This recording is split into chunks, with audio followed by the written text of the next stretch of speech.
Wow.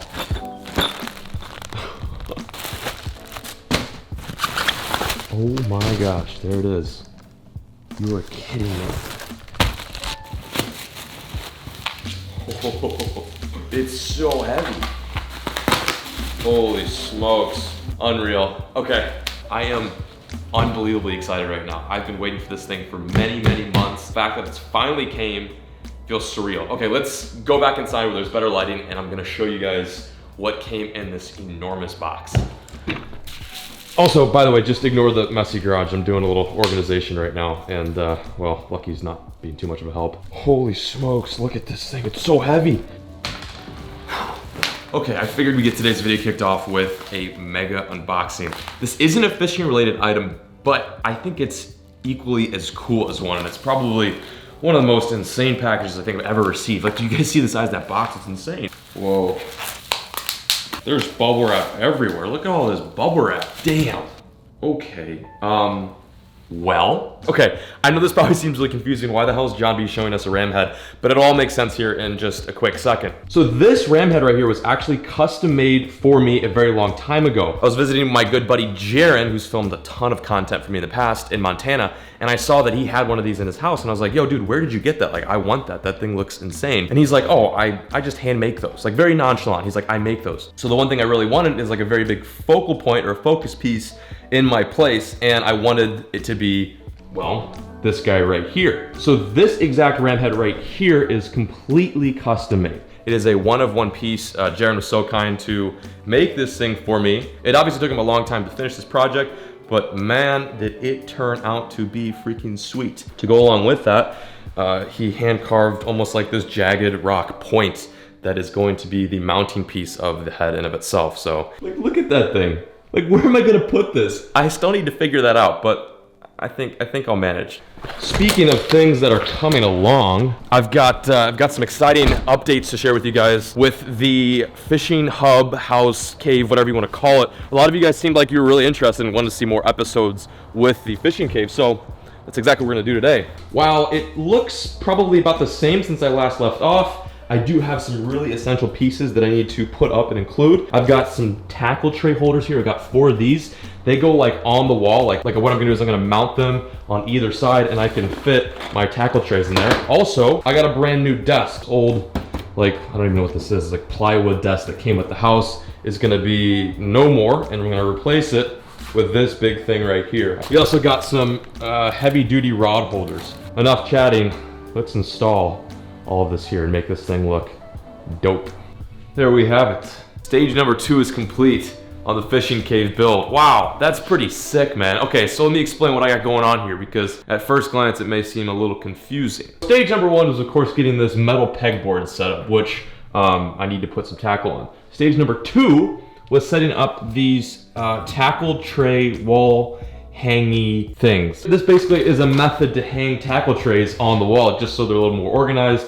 They're out in the open and you can easily access them. So far so good though, it's looking really nice. I'm not sure if I mentioned this, but the whole goal to create this fishing cave slash hub is to just organize all of the that I have. I have so much tackle and I'm so grateful for all the tackle that I have, but I need to figure out a way to organize this stuff so when the time comes and I need to go out the water, I have a place to put all of this stuff. Looking minty though. We've got a long way ahead of us, but she's looking all right. Okay, just to list off some of the things that I've got to do next. I've got to remove this crusty old table that came with the house and replace it with this giant workbench that is in this box. The table's gonna be a bit of a doozy, quite a task, but I'm willing to take it on. It's like one of those things where it comes in a box and you have to put it together. Old-fashioned IKEA style. What else do I have to do? Oh, I got these rod racks. I forgot about these guys. So I gotta set up the rod racks as well. That should be fairly easy. 2 more tackle tray storage components. I wanna fill this whole pegboard up today with all the loose lures that I've got in the garage. And then I think I have to do some like minor electrical stuff to make sure that everything is like really well lit in here and it doesn't feel like I'm in an actual cave. She's looking dandy, check it out.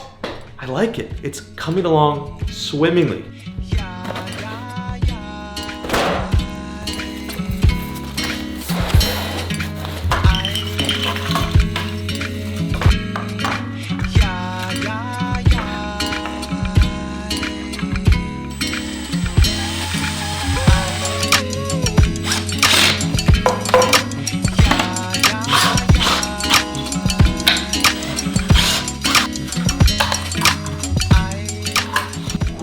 It is finished. Here she is, looking nice and authentic and rustic. I dig the look. It just feels a little fragile. Probably could have opted for a better solution, but this will do. Might be able to tell I already hung up the first one. Well, instead of going like vertical like a normal angler, I decided to go horizontal because I've got a few rods that are just under 8 foot, and I don't think that, well, I mean, it would make the clearance, but it would just be somewhat awkward. So I decided to go horizontal opposed to vertical. Already got the rig rods hung up. It looks pretty damn sick. Along with this being kind of a fragile system, the way that they have you hang this is janky. Like, I messed up there, obviously, but it's just hanging on by like 2 little rings, which kind of spooked me, seeing as that there's like hundreds of dollars worth of gear hung up on this. I like it, I dig it. I'm gonna hang up the second one, and then we're gonna move on to stage number 3 or 2.5 or 3.5. I'm not really sure, but the next stage is pretty cool. Lucky, you enjoying your bone? Wow, you really made some headway on this thing. This thing was like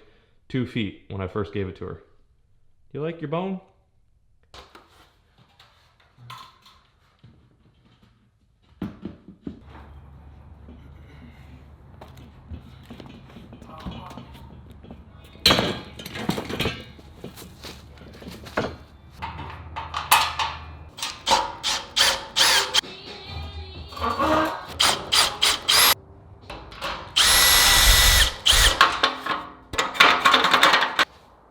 Now, here comes the fun part.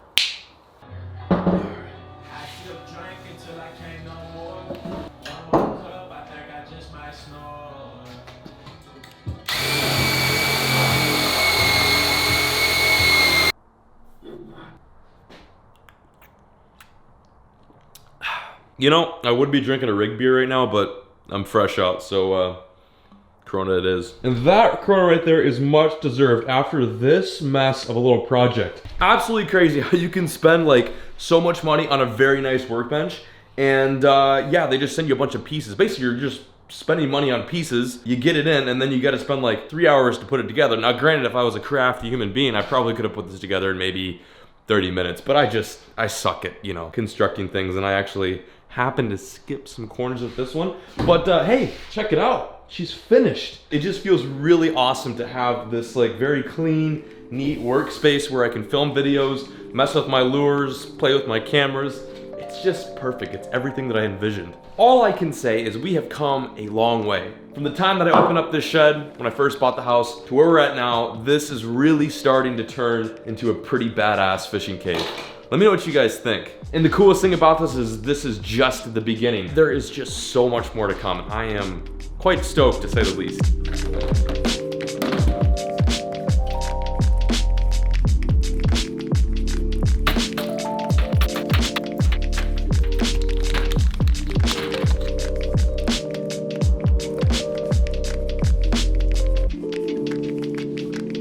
So this, from here on out, will be referred to as the Great Wall of Lures. This is basically where I'm keeping all of my lures that I am not using, that I'm kind of putting on idle for like bigger epic trips. As you can see, I've got a lot of big lures up here, and then I'm starting to accumulate a smaller lure section like for largemouth, pike, walleye, whatever. But I want to point out a few cool lures that actually are super sentimental and that I think you guys will probably recognize. You guys know what this is right here. This is the OG $1 popper. This little guy is not only a fish catching machine, but it also is like a big reason as to why my channel popped off. It was like one of my like first viral videos. I made this like video called $1 popper. But yeah, that's it. That's not the OG one, but that's the new updated BPS $1 popper that they've made. Also, here's another cool one. This lure right here, this head and spook with the red head, this was the lure that I caught a lot of my big peacock bass on the last time I was there. Not the first time, but the last time.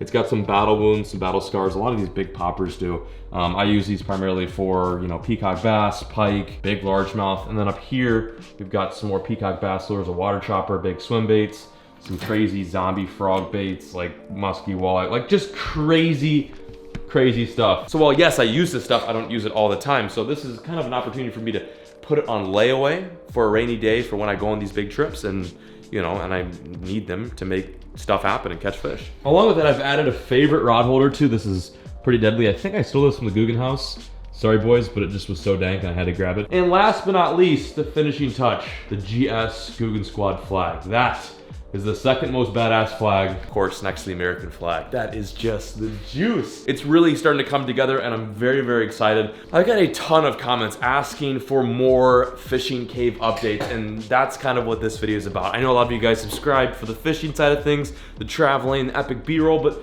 this video today was just keeping you guys up to date, and believe me, it's just getting started and this is going to get way more badass. Stick with it, stay tuned, and keep watching the fishing cave updates. That's all I got for you guys today. Thank you so much for watching today's video. As always, folks, keep organizing, keep fishing, never stop.